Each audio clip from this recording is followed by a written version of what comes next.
Thank you very much. So this wording was on purpose chosen to be very mysterious, because if I would put in anything concrete, people would use this as a vector of attack. But please bear to the conclusions. Those will be like more or less quite rigorous. But it's really hard to put rigorous conclusions into a title, so it's something like this. And this is the whole idea. This is our landscape of theories of quantum gravity. At the top here, we have something like string theory, twistor theory, loop quantum gravity. You know all of these grand unified theories of relativistic gravity, of black holes and whatnot. And there's like really many of them, and we don't know how to even do experiments that would like cut down the possibilities. Then from there, we can do something like a non-relativistic limit, where we move to weaker gravitational fields, slower moving matter, and to something like a regime where we can finally start doing some experiments. But still, there's a lot of possibilities here. You can have some like nonlinear modifications. You can have, of course, some people that have the measurement problem strongly believe in these spontaneous collapse models. You can have linearized quantum gravity and whatever you can imagine. And now we can also do something like the non-quantum limit, because in principle you can always, if you have a quantum theory, try to dequantize it and move to like a classical regime. And there you get just one theory of Newton's laws of motion when the Newtonian potential, the 1/r potential that we all know from high school. And the idea is that we have a single theory here because, well, that's what Newton discovered. And what we would want to do experimentally is that we would first want to squeeze the cone at this point, because if you eliminate effective theories here or phenomenological theories at this level, you will be, in principle, also cutting down all of these grand unified theories, because each grand unified theory has to have some kind of a limit here. And if you restrict those possibilities, you're going to restrict what are the possible grand unified theories. And of course, the same applies. If you have a theory of gravity here in this kind of effective regime of weaker gravitational fields, but quantum matter, it must have the correct classical limit. If not, then it's already ruled out. I mean, you can, of course, consider it, but it's not really interesting to consider theories that don't predict correct classical predictions, you know? In principle, even string theory should predict that apples fall from the tree to the ground. It would be really hard to do it, but at least in principle, that has to be the case. And now there's a question whether even at this level, gravity should be quantized. Some people say that, of course, it should be quantized. Everything is quantum. Other people say that, no, we've been trying to quantize gravity for a very long time. It doesn't work, so let's try to not do that and see how far that goes. And I mean, people discuss this in their free time or conferences and stuff like that. But now, to approach this from something like I would say, more rigorous standpoint, or like to try to make some kind of progress on this way, what I would try to do is try to describe everything in the language of general probabilistic theories, or GPTs, but this might sound scary. I'll just give you a very short introduction to the only idea that you need to know to at least make a little bit of progress. And that's that if you have any experiment, you can split it into 3 phases. The first one is preparations, the middle one is transformations, and the last one is measurements. And this on purpose looks like a circuit for a quantum computer, because that's what they do. They prepare their qubits, then they do some unitaries, and then they measure the readout. Or you prepare your atoms, then you let them evolve, and then you measure the readout. You know, any experiment looks like this, and there's a whole mathematical framework built, roughly speaking, on this idea. And so let's try to adopt this thing and try to look at the experiments in quantum gravity that we can do roughly now and see what this leads to. And this is the result. We have preparations, but usually when we have preparations, what we want to do is that we want to prepare a particle that's like in a spatial superposition, so it's delocalized. And we do this with lasers and magnetic fields. But lasers and magnetic fields have nothing to do with gravity, so we can safely assume that initial state is prepared via this electromagnetic interaction that has nothing to do with gravity. And the transformations, this is time evolution, well, which is in principle unknown because this has something to do with gravity, and we don't know what the correct quantum theory of gravity is, or we can at least pretend we don't know what that is. But we know that it must at least be consistent with the classical limit. Whatever quantum theory of gravity you have, it should still predict that stuff falls to the ground if it's localized. And in the end, we do some measurements, but again, measurements are mostly done via electromagnetic interactions. Sometimes you literally take a picture of your atoms or do something else, but it's usually electromagnetic. Now, here's an idea. If we want to discover a theory of quantum gravity, let's not question the electromagnetic quantum theory at the same time. If you want to question that, don't involve gravity into it, but go question it, beforehand. But if you want to discover quantum gravity, assume that electromagnetic quantum theory is known and fixed. If we take this as our mantra, then we can ask, like, what are the quantum effects of gravity here? And we realize it's not the preparations and not the measurements, because those are electromagnetic, and they're described by electromagnetic quantum theory. And so then we go, okay, preparations unrelated to gravity described by electromagnetic quantum theory. So a preparation is a density matrix. Measurements unrelated to gravity described by electromagnetic quantum theory. And so they must be positive operator valid measure.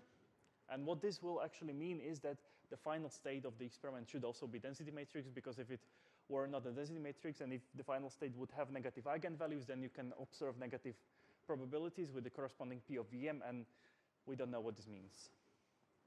And so the transformation is the only thing that involves quantum effects of gravity. This is what we need to look at if we want to make any experimental progress in quantum gravity. Okay? Only the transformations. Are there any objections to this? Okay. So, but now I said that each of these possible theories of quantum gravity has to have the correct classical limit. So what would be the classical limit or the classical part of time evolution? So for a single localized system, this is, I had a better one, this one. This is obviously a quantum system because it's composed of atoms, right? And if I crumple it down, then this is a quantum system in a gravitational field, and I can drop it. And this is a quantum gravity experiment, because I dropped a quantum system in a gravitational field. What does this teach us about quantum gravity? Nothing. That's the classical limit, the classical part.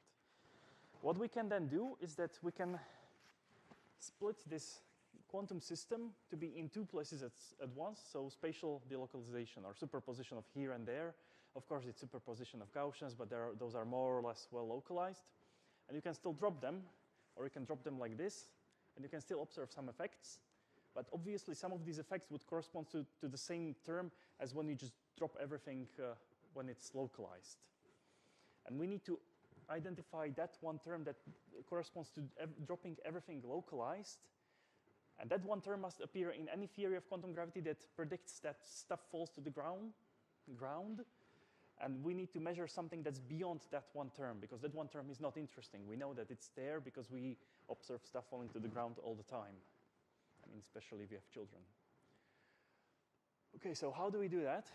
And the one thing that to do this is to go to the Wigner picture of quantum theory, because what Wigner realized is that you can describe quantum theory in phase space using something like pseudo-probability density. So these are functions of position and momentum. They don't behave like probability densities because they can be negative, but everything still works more or less as you would expect, except for the dynamics of a Wigner function, when you derive from Schrödinger equation what it is, has like two distinct parts. The first one is a classical part because it does not contain h bar, or because it coincides with the Poisson bracket. And the second part is the quantum part. This first classical part is what makes objects fall to the ground when they're localized. Because this first part, this classical part, is also what gives rise to the Ehrenfest theorem. And the Ehrenfest theorem exactly tells you that the mean values evolve as they would according to Newton's laws of motion. So this is the classical part. And there's like three arguments for this. The first one is that this is the h bar goes to zero limit, which is not a very good argument. The second one is Ehrenfest theorem, and that it gives the correct time evolution for mean values. And the third one is that it's a Poisson bracket, and we obviously associate Poisson bracket to classical mechanics. I like the mean value one the best, but whichever one you prefer. Now, this is nice in theory, but Wigner functions are notoriously hard to work with unless you have like a single harmonic oscillator. So we need to actually rewrite this for like density matrices to be able to discuss this in practice. And one can do that. You can do Weyl quantization in position representation. This is actually easier than it sounds. And you get this equation. So what we had here, the derivative of Wigner function becomes nothing else than the density matrix expressed in position basis. This is the kinetic term. This actually does not really depend on gravity. This is just the kinetic energy. And then we have the quantization of the classical part. So this is what you get when you rewrite this for the density matrices, and you get something like force acting exactly in the middle between these 2 points. And here we get the quantum part. Of course, we are now pretending that we don't know what the quantum part is, so we of course don't know what this is as well, except for that it's something. All right, and this is not that hard calculation. You just need to express everything in terms of the density matrix, and then you just need to derive this one term, 2 lines. Now, of course, what is the best thing? What we would expect to see, what we should expect to see, thanks to experiments that were already done, is that we should expect to see Schrödinger equation, and this should be our best guess, even in the case of gravity, where we would say that, well, these 2 things together, they must just give you a commutator with the potential. And you can... What's the argument for choosing this to be the classical part? Why is this the classical part? So that's the 3 arguments. That the simple one is because that's the h-bar limit. That's because of energies to the Wigner. Yeah. But even without the Wigner argument, you can still say that this is the thing that's responsible for Ehrenfest theorem and for mean values evolving classically, as one would expect.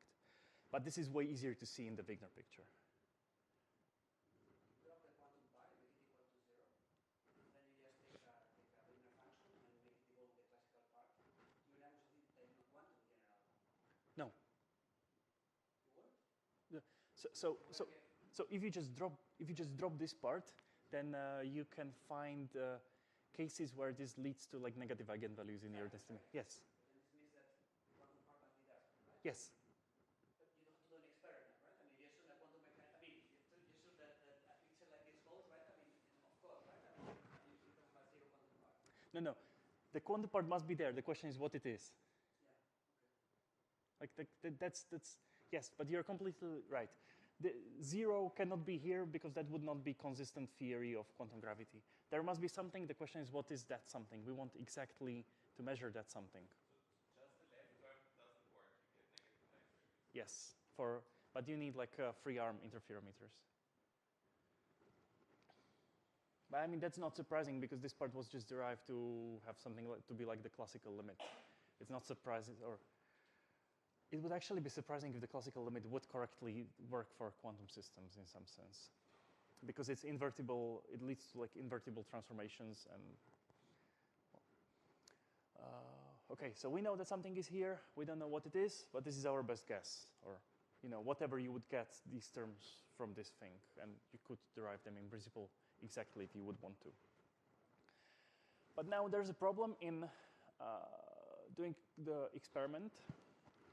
Because to do that, the major problem is that the classical part is present in any theory of quantum gravity. We know it is there, no matter how quantum gravity looks like.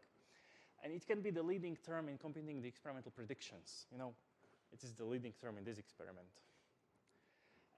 So we need to design an experiment where the classical part does not contribute to the result of the experiment, and where the Schrödinger equation gives observable predictions. And we would say that where Schrödinger equation gives observable predictions because it's our best guess, right? So in principle, what we say is that there's some classical part. We know it's there. We don't want to see that. And we would want to verify Schrödinger equation in a regime where this classical part does not really play that big of a deal, or at least does not predict the whole experiment. And that can be done with a single atom interferometer. So what this is that this is a system that takes a single quantum system, so for example, an atom or a neutron or something like that, a massive system, and sends it down either through the right path or through the left path, but we wanted to go in the superposition of both paths at once, So you can literally see this as a qubit from a theory standpoint that has like 2 distinct systems, left and right, and yes, they should be Gaussians. They're only approximately distinct, but they're approximately exactly distinct. And you just want to get like the plus state, or the equal superposition of here and there. And you now want to put 2 masses around this, M1 and M2. And why you want two masses is because then you can exactly design the positions of the two masses with respect to the weights in such a sense that the phase shift caused by the classical part, which corresponds to this force at the midpoint, is exactly equal to 0. Yes? Mass like a point. Yes, it's a point mass. But Zero dimensions. no, actually, when you're doing something realistic, you should assume it has like dimensions. In time, yeah, but like No, in space as well. Because it's going to be like a tungsten ball, and if you want it to be like 1 kilo, then it has like... this model is point. No. When we did the calculations, it's actually like a ball. How big, or does the size matter? No, well, if you assume it's perfectly spherical, then it has the same gravitational field as a point mass. The only reason why you have to assume it has like a size is that because you don't want the arm of the interferometer to go inside of the ball.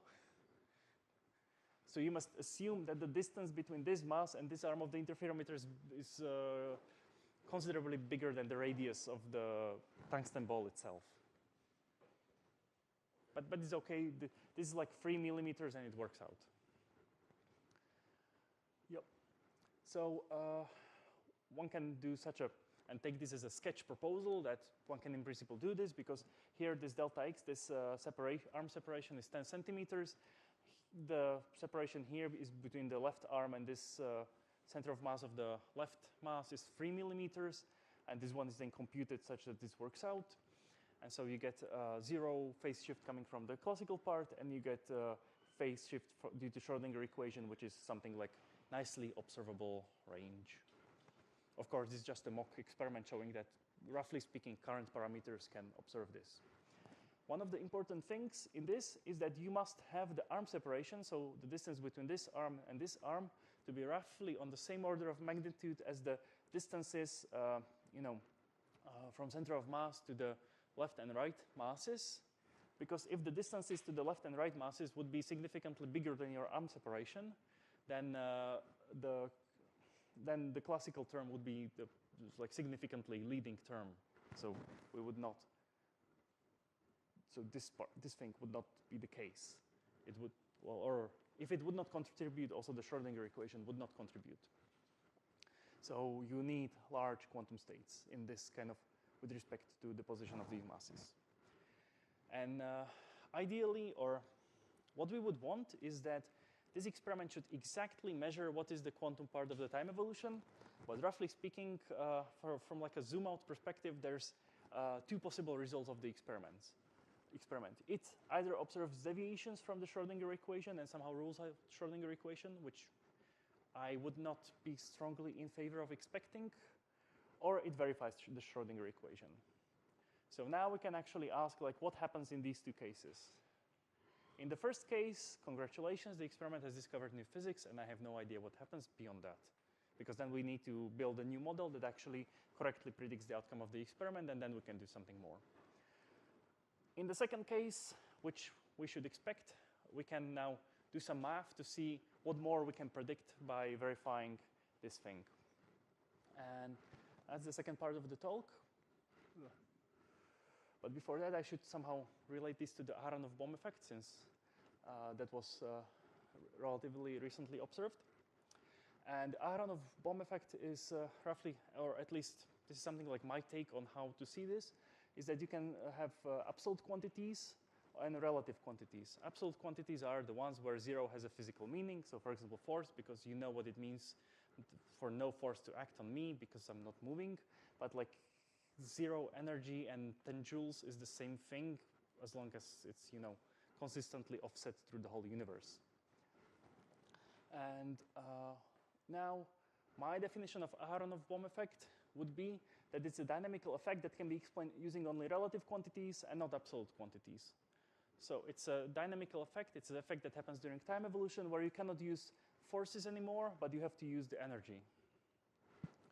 And then what happens is that in experiments where the classical part is the major contribution, you cannot observe Aharonov-Bohm effect. Because if the classical part is the major contribution, you can go to the Wigner picture where everything is given by the Liouville's theorem. You can reduce that to the Hamilton's equations. You can reduce that to Newton's laws of motion, and you are in the land where everything is predicted by forces.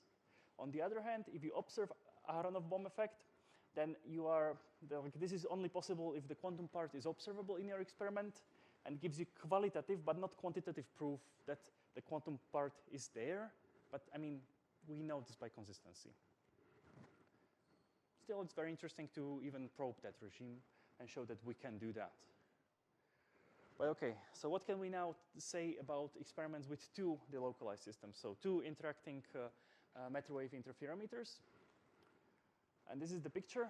Before that, we had only this one thing here, and now we have two of them separated by a distance d. So here you have a particle which is in a spatial superposition. Here you have one. And now the question is, what is the time evolution of two interacting interferometers? So it's again the same question. Before we ask, like, what's the time evolution of a single one in an external gravitational field? Now we say that what is the time evolution of two interacting ones? And now we can play an interesting game, because now we can say that what if this interferometer would not be actually in a spatial superposition, but would be localized just in the left arm? Well, then it would actually just act as a classical source of gravitational field for the other mass matter wave interferometer, and we would be roughly in the regime of the previous experiment where we had like one interferometer and one external object, or two external objects. So the idea now is that if one of these interferometers is just localized and the other one is whatever, then we are in the regime of the previous experiment, and we already know what happens in that case because we can pretend we know what happens in that case and that we have already verified the Schrödinger equation in that case. So here's the idea. Then unknown time evolution is going to be evolving 2 qubits to 2 qubits because each two-arm interferometer is a qubit, or at least from a quantum information viewpoint. And we can assume that the Schrödinger equation was verified for a single delocalized interferometer, just because that's the most likely outcome. Or we can at least play this game that we know that that's going to happen in an experiment.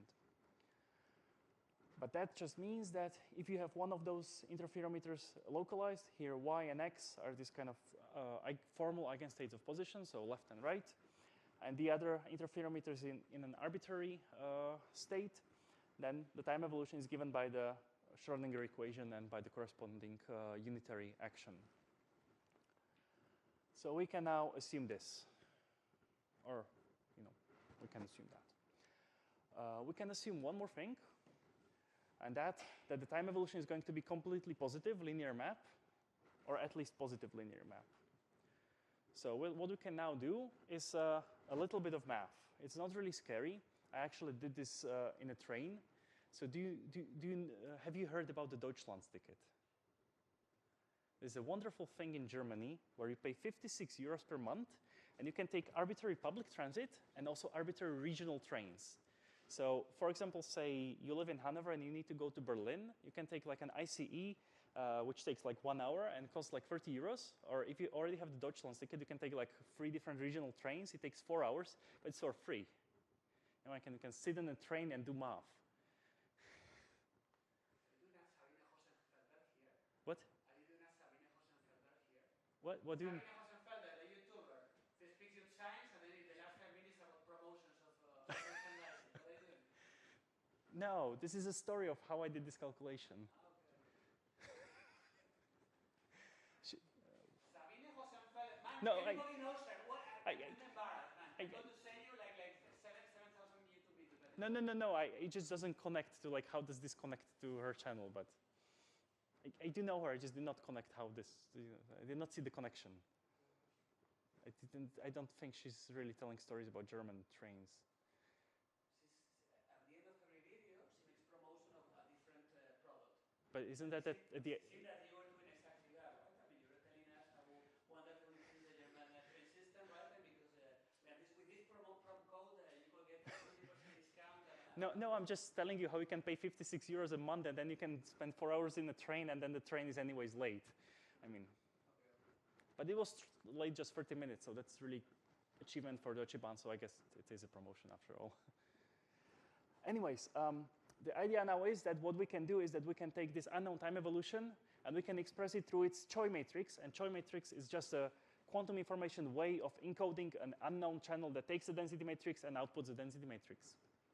And we want to do this because we want to add one more condition to the time evolution, and that it's either completely positive, which means that if you have two interacting harmonic oscillators entangled to something else and you let them interact in time while keeping this something else frozen in time, this should still give you a density matrix. But this is something, this is not really sensible, because how do you keep stuff frozen in time? So you can also assume it's positive linear map, which means that if you have just the two interacting harmonic interferometers and you evolve them in time, the result should still be a valid density matrix. Yeah, this one. So we'll start with the first one, and then I'll address the second one. So in the first one, if the time evolution is completely positive, you know that this Choi matrix must be a positive semi-definite, which is nice because working with positive semi-definiteness is like almost everything we do in quantum information, and there's a lot of tools for that. And so now I'll shortly go through how to somehow solve this matrix using positive semi-definiteness.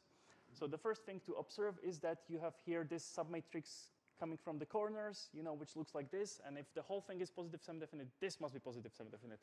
And from that, you can easily derive that this unknown term must be just proportional to this kind of outer product of left, left, right, right. And this is just some kind of complex parameter here. The same thing happens for the inner submatrix. You again get that the unknown term is just proportional to some kind of outer product. And you can actually even use some kind of theorem from the Bhatia book, but also you can just do this by inspection by writing out the matrix explicitly. Okay, so now we have like a huge matrix, which is a 16 by 16 matrix, which has 12 zero rows and 12 zero columns. And if we just drop everything that's zero, we just get this nice 4 by 4 matrix, where we have now here these alphas and betas, which are these kind of unknown terms, and everything else is known. And these phi's, they're just the phase shifts coming from the Hamiltonian here. Good. So now we want to do something about this matrix, because we know it must be positive semi-definite, because the big thing is positive semi-definite. And now the idea is that we can use this kind of criterion for the determinants of the matrix, because, I was in a train, so I did not know how to do anything else, but I know how to compute determinants of a 3 by 3 matrix by heart.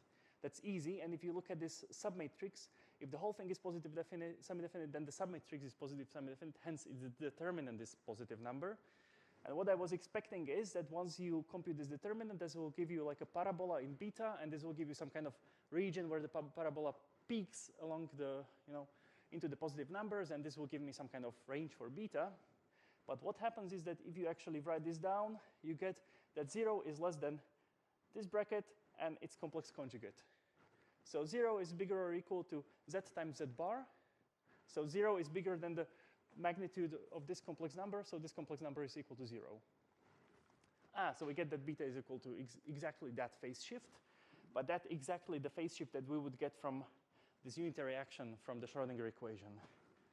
Unsurprisingly, the same thing happens for these alphas. You just have to make a different submatrix. You again get this determinant, and you again get that there's just one solution to this parabola. So the parabola literally touches the x-axis at one point, and you again get unique solution. Okay, so you can actually, one really tedious calculation later, prove that if you assume that your time evolution is completely positive, and given by the Schrödinger equation for a single delocalized system, which you can test experimentally, then it's also given by Schrödinger equation for two interacting systems, and so this holds. Very nice. So if you do the experiment for a single delocalized system, I can tell you what happens for the two delocalized systems. Of course, there are certain assumptions, because the first one is something like a symmetry, that I somehow assume that because I can localize one of those interferometers, I also know what would happen if I would just localize the other one and not the first one. So it's some symmetry, or say quantum action and reaction principle. The other thing is that one of those interferometers in practice would be a single atom weighing like 10 to the minus 27 kilograms, and the other one would be like a tungsten ball weighing like 1 kilogram. But here we assume that they're like somewhat interchangeable. And this is just an assumption that nothing changes if you mess, like nothing changes based on the mass of the systems. But if you want to be strict about it, you can just say that this gives some kind of range for where one should look for some deviations where gravity would act differently based on mass. So now to the positive time evolution. If you want to do this for positive time evolution, then the Choi matrix becomes block positive. Now, block positive is really hard to deal with mathematically. I think it's like NP hard. It's like super hard. But you know, if it's like hard to solve a problem, like if you have something like very delicate, you know, like if you want to like really get in a delicate screw and you really cannot fit the screwdriver in, you can always just hit it with a hammer and it will go in eventually. And that's exactly what I did. It's because instead of assuming positivity, I just said like, okay, so I'll just randomly generate 1,000 pure states, and I'll just assume that the time evolution is well defined on those randomly generated 1,000 states. That's going to be good enough. Or if that's not going to be good enough, I'm going to randomly generate 10,000 pure states, 1 million pure states. I'm going to go as long as the HPC cluster will allow me to. And turns out 1,000 is not enough, because what you can now do is that you can solve this whole thing numerically. And what you see here is a huge semi-definite programming problem. And this is just something that the computer can solve quite well. And so here we are maximizing a parameter mu over some set of matrices, and this matrix, that's going to be the Choi matrix of the unknown time evolution. The first condition just means that it's trace preserving, so probabilities will add up to 1 even after the experiment. The second condition just tells you that it's well defined on those 1,000 randomly generated pure states. The third condition just tells you that it does not evolve localized states, because those will not pick up relative phase shift. These two conditions tell you that it corresponds to Schrödinger equation if one of the systems is localized. And the last one, like who can see what the last one is?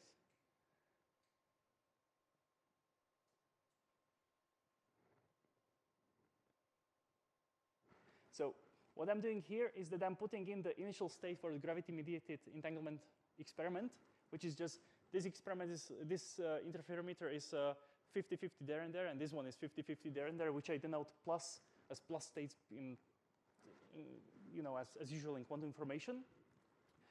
I put it into the time evolution, and then I do a partial transpose, and I lower bound the lowest eigenvalue of the partial transpose. So if this mu will be 0 or higher, the outcome of the experiment is not an entangled state.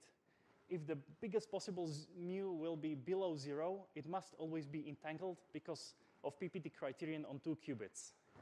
So this is just some kind of well-known quantum information trick in entanglement theory, where for 2 qubits, deciding entanglement is very easy because you just use the PPT criterion, and this is it. And so what we get here is that for 1,000 randomly generated pure states, and they're on GitHub, you can check, you get that this mu, the biggest possible mu, is negative, and so you will get entanglement after the experiment. And in fact, this coincides with what you would get from Schrödinger equation.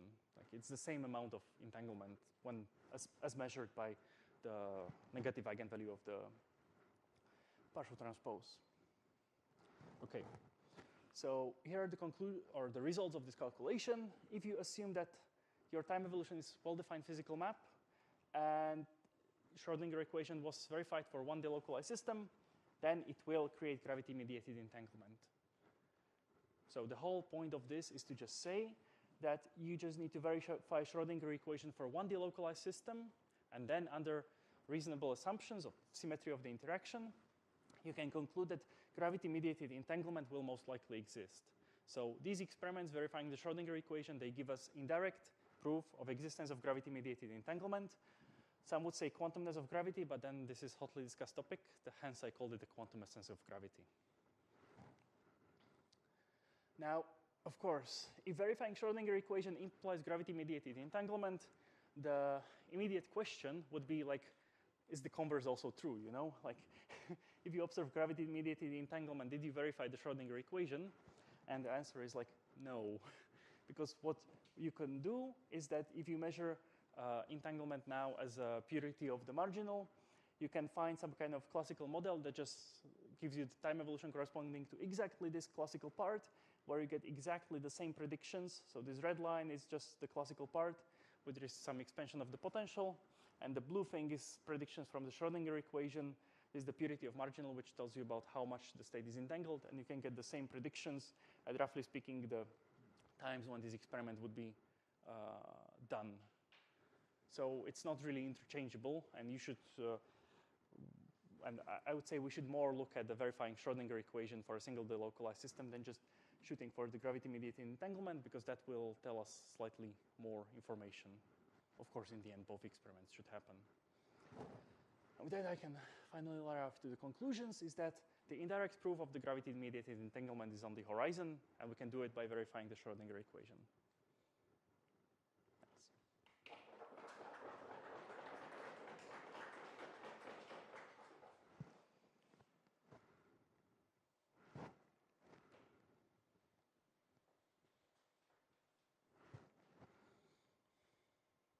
can you repeat the last two slides? This one and this one. So this is just, okay. So here we proved an implication, and the obvious thing would be to ask whether the other implication holds as well. Well, obvious to me as a mathematician. So that's the question. If you observe gravity-mediated entanglement, whether that necessarily verifies the Schrödinger equation. And the answer is that not really, because you can, to some extent, you can just predict the gravity-mediated entanglement from just the classical term of the time evolution. Or if you just restrict yourself to the classical term and do an expansion of the potential so you can compute things, you can get the same rates of entanglement as you would get from Schrödinger equation. But also the state will cease to be a state, no? Yeah, but then you can have some other terms that will fix this kind of small nuances. What? No classical terms. Yeah. Okay. So this is just to say that the gravity-mediated entanglement does not uniquely specify the quantum term. Like the whole point of verifying the Schrödinger equation is to uniquely specify the quantum term, and gravity-mediated entanglement does not do that. And in fact, this was the whole starting point for this research, is that we just look at it as like a very stupid question.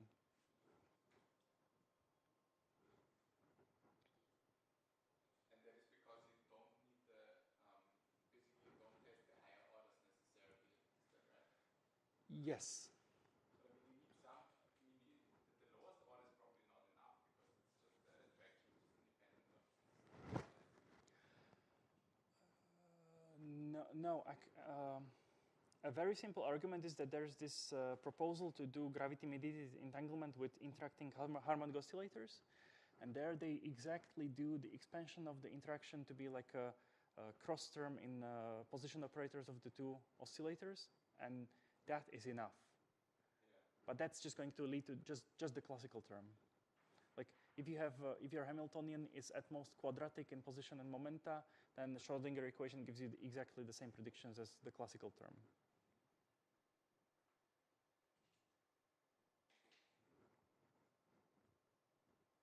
Yeah, I mean, it depends a little bit on what you mean by the evolution, but yeah, I mean, you need lower order terms, that's for sure. Lower order terms are enough. Yes.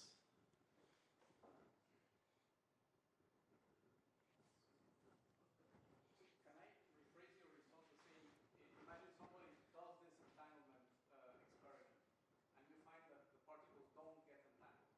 Then this person can also put one of them in a classical case and be able to check that the Schrödinger equation is viable.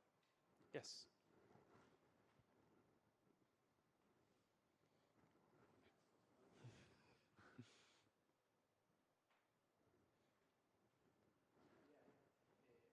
why do you think that, well, I mean, even if Schrödinger equation is a good approximation to reality, right? I mean, in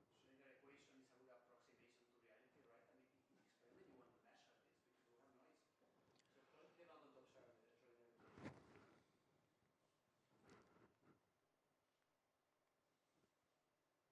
Then you can do this SDP. You put here PSD constraint, and here you put some kind of upper, lower, whatever bounds, and you can still ask about existence or non-existence of entanglement. So you can, roughly speaking, do the same calculation even if it's approximately verified. But of course, if we verified like close enough, then we'll probably just say like, what's the point in going to further and further decimal places, let's look at other effects. I was thinking more on that. The first part of the talk, then you mentioned that if you don't find the Schrödinger equation, you have found your physics. No, but then if you get confidence interval that rules out Schrödinger equation, then you have found something that we did not expect. I would call that new physics. I'm sorry? That requires another analysis. Yes, and repeating the experiment at least 3 times, but if you consistently get results that are inconsistent with Schrödinger equation, then... You will always get this because you will always have noise. I don't understand. Yeah, but I mean, you can... The noise just means that you get some confidence interval of your result. And if your confidence interval is here and the prediction of Schrödinger equation is here, then you have just ruled it out. I mean, it's noise. It's really the dynamical equation is different because you have some noise coming from the environment. Yes, but you should be able to estimate this, right? I don't know.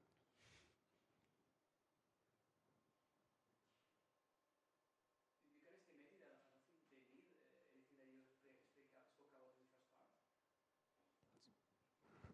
But okay, but I don't really get the question, or so yes, every experiment is going to have error bars, and then you have to ask, like, you rule only some. Error bar. It's simply that you will see that there's noise because I don't know. There was a bus or whatever passing or. Yes. Yeah. But So therefore you will never conclude that in physics in this way. I don't know.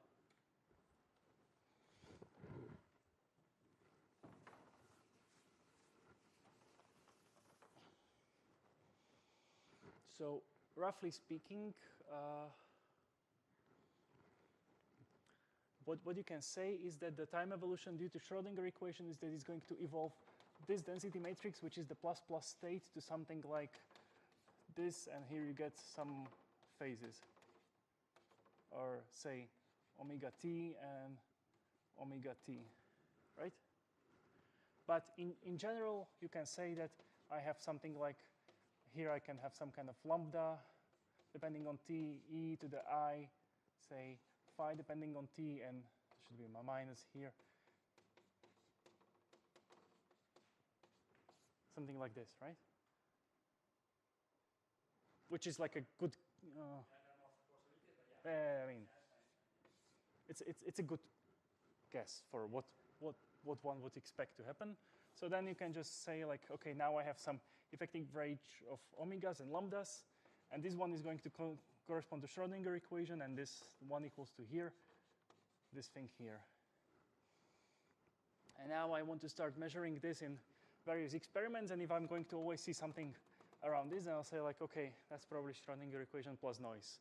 If I'm going to start observing something around here or around here, I'm going to say that, well, that's not Schrödinger equation. Sure, if you're observing something like this, then yes. Errors you made, and then you think about everything you can, and in the end you say, oh, this is consistent or it's not consistent. Yeah. You're explaining the error with some bias. No, it could be biased, completely biased. No, I mean. Sure. No, but this is the point when precision measurement. Think about what errors can you make. How sure am I then that I'm doing everything correct? And then you write down a number. I mean, of course, this can be wrong, but this is the best you have. Basically, you say, okay, I thought about everything. This is my error. That's the result, and I'm falsifying. I mean, I could have forgotten something, of course.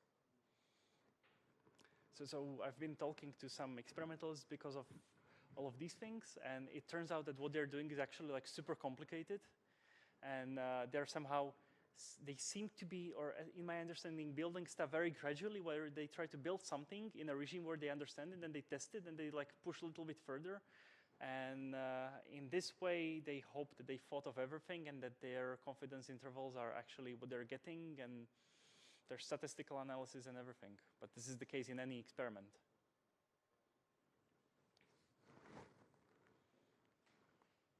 So if you say, if I test a Schrödinger equation for a single particle, what term exactly do you mean by that? So what is kind of the single system Hamiltonian Schrödinger? So it's interacting with some external mass through the usual 1/r interaction. So in this regime, everything is non-relativistic and well approximated by the 1/r interaction. But I mean, is it a single operator? So like, is it a single position operator thing? Yes. So in principle, one should not work with the eigenstates of position, but the things are more or less well localized in space on the scale of the experiment.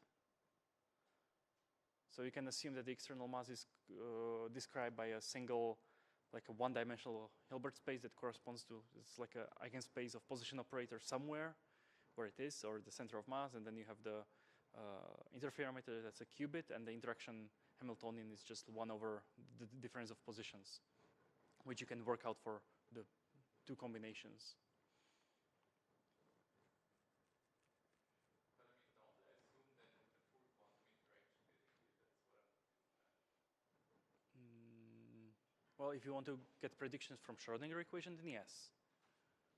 But I mean, so my question is, what is the interaction for a single system? Does it include is it a fixed field basically, or is it something depending on where the other system is? Ideally, it would be a fixed field, but of course you can put in that it at every point in time depends on where the other system is. At which point, instead of having, so here I said that if you, wait, this is going the other way. Here I said that you would, in this type of experiment, get a single angular, phase shift per second corresponding to the Schrödinger equation. But if the external masses would be moving, or if your system would be moving with respect to the external masses, then this frequency could depend on time, and you would get something like time-ordered path integral, which just ends up something like time-ordered integral through phase shifts.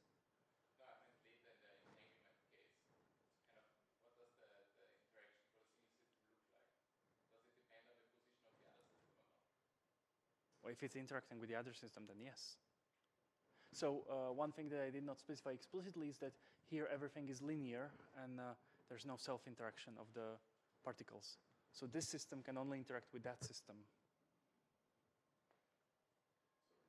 So maybe for this, so you're saying something like, if I check the Schrödinger equations plus assumptions on positivity and so on, then it is equivalent to checking entanglement being generated. Then, but how difficult would it be? Could it be that it is as difficult as doing the entanglement experiment? Because checking that actually the Schrödinger equation is violated will require a precision that is so large that you might as well do the other experiment. Depends on the scale at which you're doing it. So this experiment you cannot do with two atom interferometers that actually use single atoms like rubidiums, because the entanglement that you would generate on a like normal time scales would be like minuscule. The phase shifts are very small because the things are very light. So you need at least something like 10 to the minus 14 or 10 to the minus 12 here and there, and doing that is hard. If you want to do, oh, I'm going the other way again. If you want to do this experiment, then this can be a single atom, which has the weight of 10 to the minus 27, but you compensate that by this being like 1 kilogram or 500 grams or 20 grams or something, you know? And at that point, it's easier because we can already do like this kind of interferometers with single atoms, even like at a half meter, 1 meter scale. But I never heard of anyone doing it with like on this scale with 10 to the minus 15, 14, 12, or maybe somebody did, it's not yet reported. So, But then the deviations, how hard is it to check? how hard is it to do it precise? That really doesn't evolve according to the Schrödinger. So the phase shift here, that's corresponding to the Schrödinger equation, is within the range of what's observable by these devices. So it's not impossible to test it. It's very similar to the Aharonov-Bohm experiment. You just need to like maybe push it a little bit further. But of course, then you have the problem that this is an atom and that's the mass, and then you have this kind of thing where you now assume the same thing would happen if their masses would be more or less balanced.